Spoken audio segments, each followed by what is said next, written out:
Dominique Turc, qui est professeur de pédiatrie, spécialiste en nutrition infantile, qui va répondre à la question de savoir si il est possible de réduire les inégalités par des programmes adaptés pendant cette période de 1000 jours. Merci Dominique.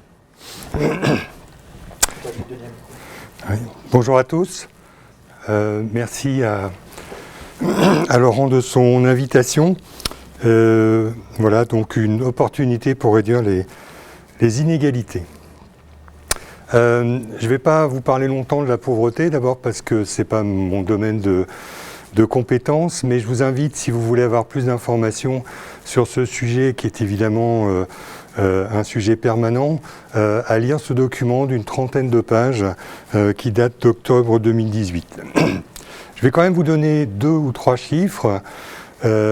Ici, vous avez donc sur cette figure, en abscisse, l'âge de la population, des plus petits aux plus âgés, de la gauche vers la droite. Et puis en ordonnée, vous avez le taux de pauvreté exprimé en pourcentage, selon la définition classique, c'est-à-dire on est en situation de pauvreté quand le revenu dont on dispose est inférieur à 60% du revenu médian. Question, qu'est-ce que le revenu médian? C'est celui qui divise la population en deux. 50% des personnes ont un revenu supérieur à ce revenu médian et 50% inférieur. Et ce qui saute aux yeux quand on regarde cette diapositive particulièrement désagréable, c'est que les enfants sont encore plus pauvres que la population générale. La pauvreté est estimée à 14% dans notre pays et vous voyez que chez les moins de 10 ans ou chez les adolescents, on est aux alentours de 20%. Donc clairement, c'est un problème. Un autre moyen de se fixer les idées, c'est de regarder cette autre figure. Je vais vous l'expliquer brièvement. À gauche, on regarde ce qui se passe selon le revenu, à droite selon l'éducation. Et quelle est l'influence de ces deux paramètres sur un score nutritionnel, qui est un score d'adéquation des achats pour l'alimentation à domicile. Autrement dit, plus on a un score proche de 100%, plus ce qu'on achète est en harmonie avec ce qu'il est recommandé de consommer. Et ce que l'on voit avec des petites interruptions au milieu des figures qui sont liées au fait que les techniques ont changé, les techniques d'évaluation, ce qu'on voit c'est que plus le revenu est bas, la population ici est divisée en 4 quartiles, 0 à 25, 25 à 50, 50 à 75 et 75 à 100%. Et vous voyez que, y compris dans les périodes plus récentes, 2006-2010, eh bien, très clairement, plus le revenu est faible, plus il est difficile d'acheter les aliments en lien avec les recommandations. Bon, ce qui n'est pas très étonnant quand on se souvient du prix des aliments qui sont les meilleurs pour notre santé. Et c'est la même chose pour l'éducation. Plus on a un niveau d'éducation élevé, plus on se rapproche de chiffres qu'on peut considérer comme satisfaisants, et à l'inverse, plus on s'en échappe, plus c'est compliqué. Il y a quand même un élément positif, c'est vous voyez que ces dernières années, l'écart entre les plus éduqués et les moins éduqués, cette formule est évidemment totalement insupportable, mais on se comprend, a un peu diminué. Alors le point de départ du projet que je vais vous présenter, c'est un constat. Ce constat, on est en lien avec bien sûr les 1000 jours, c'est l'importance de l'alimentation dans les premières années de vie et leur impact sur la santé future. Le fait que les inégalités sociales de santé, les ISS, elles sont fortes en France et elles ont un impact sur les pratiques alimentaires. En ce qui concerne les jeunes enfants, c'est l'allaitement, la consommation de légumes, les rythmes des repas. Et puis bien évidemment, l'arrivée d'un enfant, c'est toujours une opportunité forte pour envisager des changements de comportement. La réalité, c'est qu'il y a un enfant sur 5 qui vit en situation de pauvreté en France, qui fait près d'un demi-million d'enfants âgés de 0 à 3 ans. Les produits nutrition infantile sont coûteux, les conseils ne sont pas toujours adaptés à la situation des familles, que ce soit la situation matérielle, la situation économique ou encore psycho-affective. Les enjeux du projet, c'était de favoriser l'accès à une alimentation équilibrée de qualité pour ces enfants qui viennent de familles en situation de pauvreté, et puis d'avoir 2 étapes. La première, on y est encore, c'est de construire et de tester le dispositif sur des sites pilotes. Je pourrais citer par exemple le département de la Savoie, de la Loire-Atlantique, la ville de Grenoble, la ville de Villefranche-sur-Saône, et puis l'hôpital Robert Debré, qui est aussi un site pilote. Et puis le public cible, eh bien, c'est les personnes qui ont accès au RSA, qui sont en dessous du seuil de pauvreté, ou bien en situation de précarité, au-dessus du seuil de pauvreté, mais avec des difficultés familiales ou financières. Comme ça a été dit précédemment déjà, l'alimentation des enfants qui vivent dans des familles en difficulté, tout comme pour les familles plus en situation aisée, c'est un enjeu fort de la parentalité. Toujours dans le contexte des 1000 jours, j'ai ajouté spécifiquement la prévention de l'obésité précoce parce qu'on connaît le poids de la situation sociale et éducative sur le risque de surpoids et d'obésité. Et puis évidemment, vous joignez à tout ça, au moment où on se parle, la crise sanitaire qui n'arrange rien pour les personnes en situation plus difficile. Il y a beaucoup de solutions qui existent. À l'évidence, elles ne sont pas suffisantes puisque les chiffres restent encore trop élevés et totalement insupportables. L'aide alimentaire, elle ne touche pas tout le monde. Il y a des personnes qui ne veulent pas y avoir recours et évidemment qui on est pour leur jeter la pierre. Et cette aide alimentaire, elle répond difficilement aux besoins. Ce projet, donc, je vais vous présenter brièvement, c'est le programme Malin. Et je tiens à rendre hommage à deux personnes qui sont à l'origine de la réflexion qui a amené à ce programme. Ça date de 2008, donc 12 ans. D'un côté, Martin Hirsch, à l'époque haut commissaire aux solidarités actives, actuel directeur général de l'Assistance publique Hôpitaux de Paris, et de l'autre, Emmanuel Faber, qui n'était pas encore PDG de Danone, et ils se sont rencontrés avec l'idée de bâtir une action en direction des populations les plus défavorisées, les populations pédiatriques. Voilà, je ne vais pas détailler les partenaires, ça sera l'avant-dernière diapositive, mais le mot-clé dans Malin, c'est alliance, c'est-à-dire tout seul on n'y arrive pas, quand on se met ensemble, c'est un peu plus facile. Il y a 3 piliers, l'éducation et les conseils, je préfère le mot conseil, mais voilà, éducation c'est pour communiquer. L'accessibilité des produits, on va voir comment, la connaissance des familles ciblées, il y a 2 principes clés, assez évident, l'offre ne doit pas être stigmatisante et il faut créer un partenariat, en particulier avec les familles. Donc voilà, décliné sur cette diapositive, cette offre pratique et innovante, on part d'une information pendant la grossesse, aux alentours du 2e, 3e trimestre. Si les personnes sont intéressées, elles s'inscrivent sur le programme Malin. L'objectif, c'est de permettre à des gens qui ne recourent pas à ce qui est disponible d'y recourir. Les conseils pour faire évaluer les pratiques, et puis on dira un mot tout à l'heure de l'offre d'aide budgétaire, qui est un élément parmi d'autres pour améliorer la situation.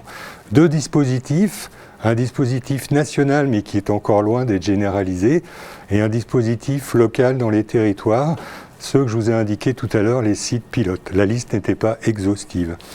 Dispositif national, action de la CAF, la Caisse d'allocation familiale, avec un emailing auprès des populations intéressées qui peuvent s'inscrire sur le site internet de Malin. Par l'intermédiaire d'Internet, on peut accompagner les familles au quotidien et puis encore une fois discuter d'une offre budgétaire avec des ventes privées, mais des vraies ventes privées réservées aux personnes qui peuvent y avoir accès. Et puis sur les territoires, l'idée c'est de ne pas se mêler de l'organisation de chaque territoire parce qu'elle est propre à chacun d'entre eux.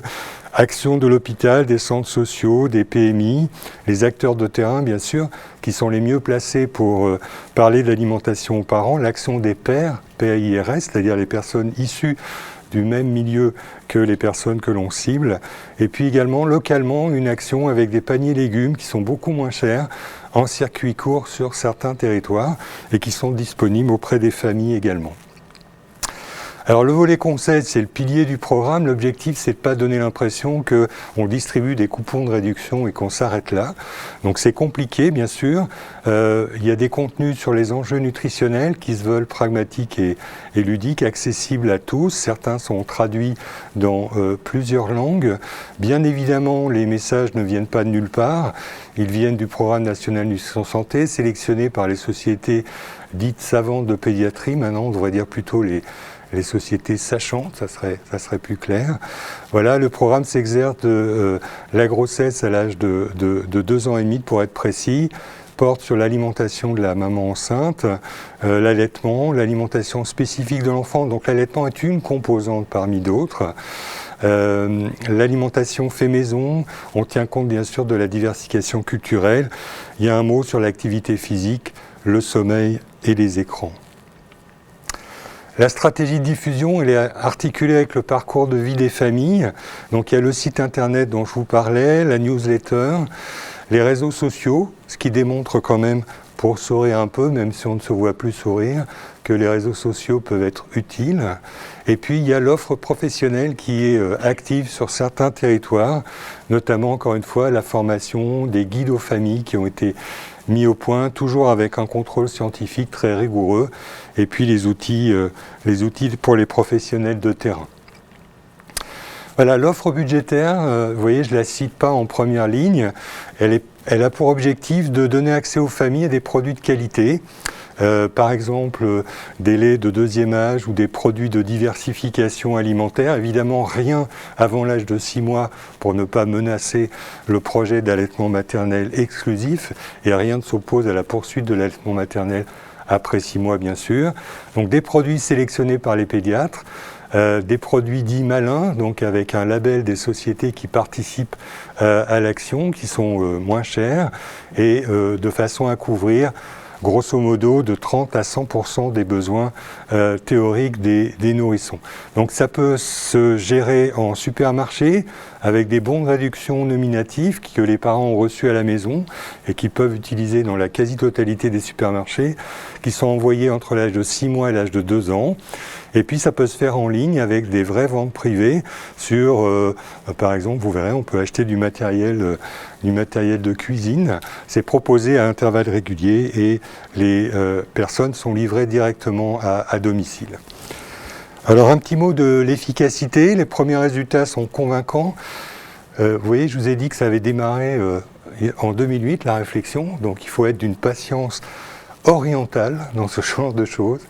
Voilà, bon, juste quelques chiffres. 20 000 familles ont été inscrites depuis le début du programme. Ce programme a démarré, non pas en 2008, vous l'imaginez bien, mais aux alentours de 2016. À l'instant T, il y a toujours maintenant plus de 8 000 enfants qui sont en cours de réalisation du projet.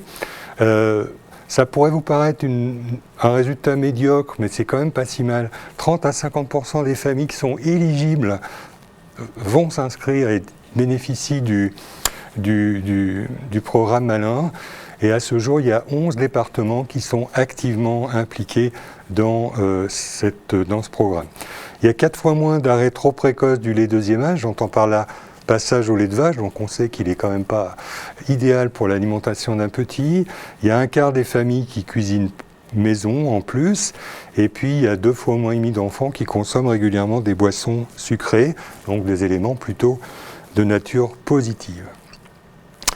Alors maintenant, évidemment, l'idée, c'est de déployer cette action au niveau national pour toucher 160 000 familles à terme et renforcer donc l'impact de Malin.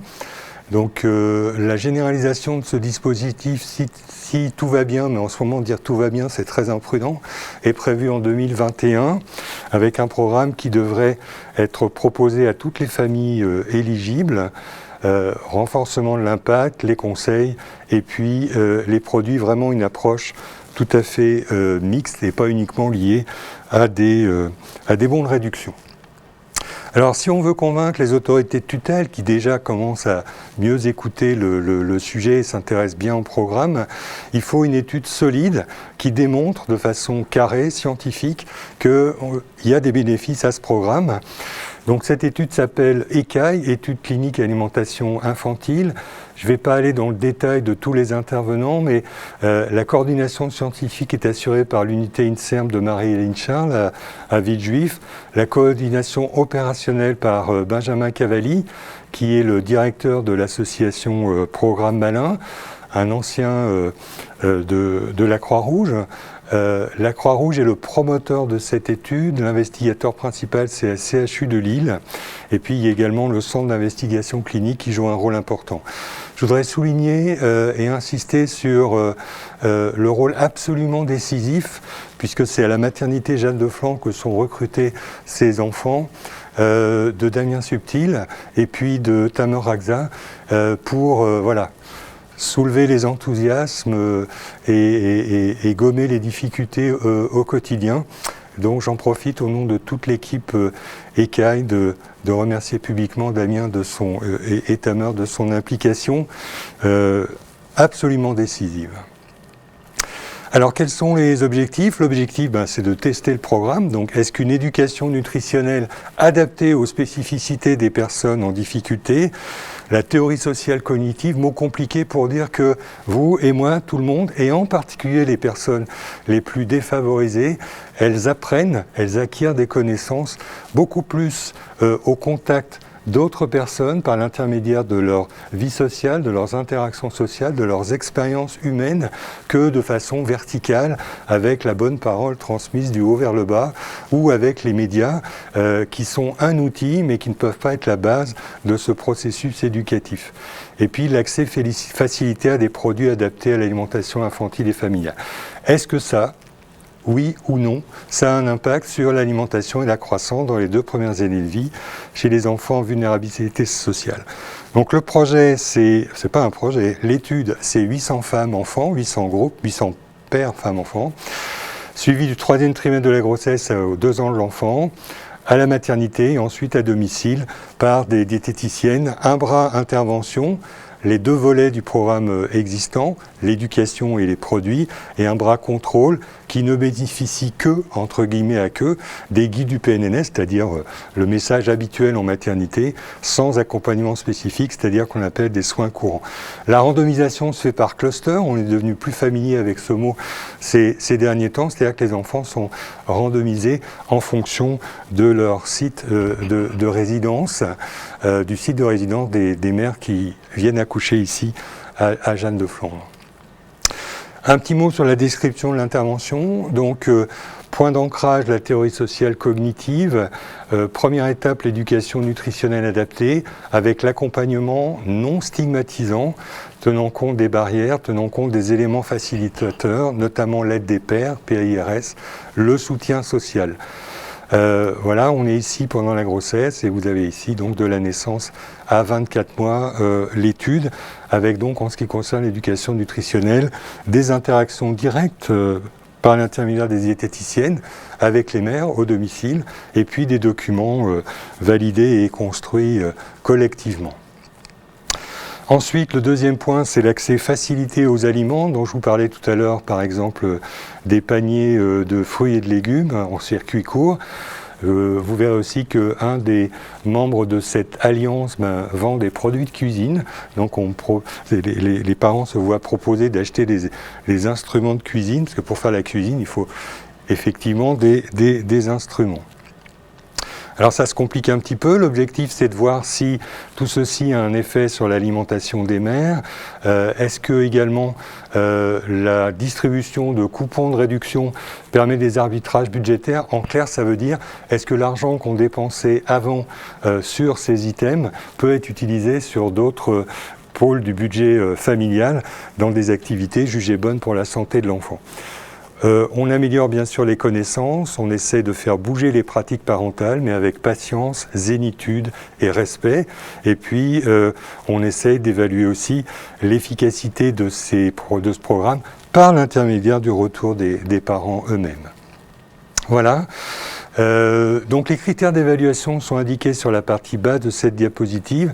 Le critère d'évaluation principal, c'est la consommation de légumes à l'âge de 24 mois, qui est considéré par les spécialistes du sujet, l'alimentation des personnes en précarité, ce que je ne suis pas, mais à l'INSERM, c'est le cas, comme probablement un des meilleurs marqueurs de la qualité globale de l'alimentation. Mais vous voyez qu'il y a d'autres marqueurs.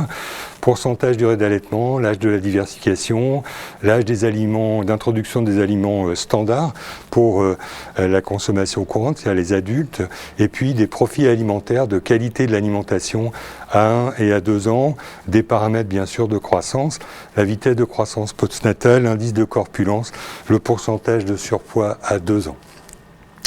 Alors le démarrage de cette étude, c'était avril 2017. Cette étude n'est pas simple à mettre en place et le Covid n'y aide pas bien sûr. À l'heure actuelle, il y a 221 pères, mères, enfants qui ont été introduites sur 800 qui sont envisagés et on a 70 enfants qui sont arrivés au bout des 24 mois de l'étude. Ce qui est vraiment très encourageant, c'est que la quasi-totalité des visites prévues dans le protocole ont été réalisées et que la quasi-totalité des questionnaires ont été remplis et que la quasi-totalité des mesures anthropométriques ont été recueillies. Extrêmement peu de sorties d'études, bref, une fidélité au programme qui suggère qu'il n'est pas si intrusif. Une très bonne adhésion des familles. Voilà, j'arrive à la fin de cet exposé. Évidemment, l'objectif, le fantasme total, c'est d'avoir un soutien actif des autorités de tutelle. Et donc, c'est juste pour faire un petit cocorico en vous disant que dans un document officiel de 2018, celui que je vous ai montré précédemment, eh bien, le mot malin apparaît.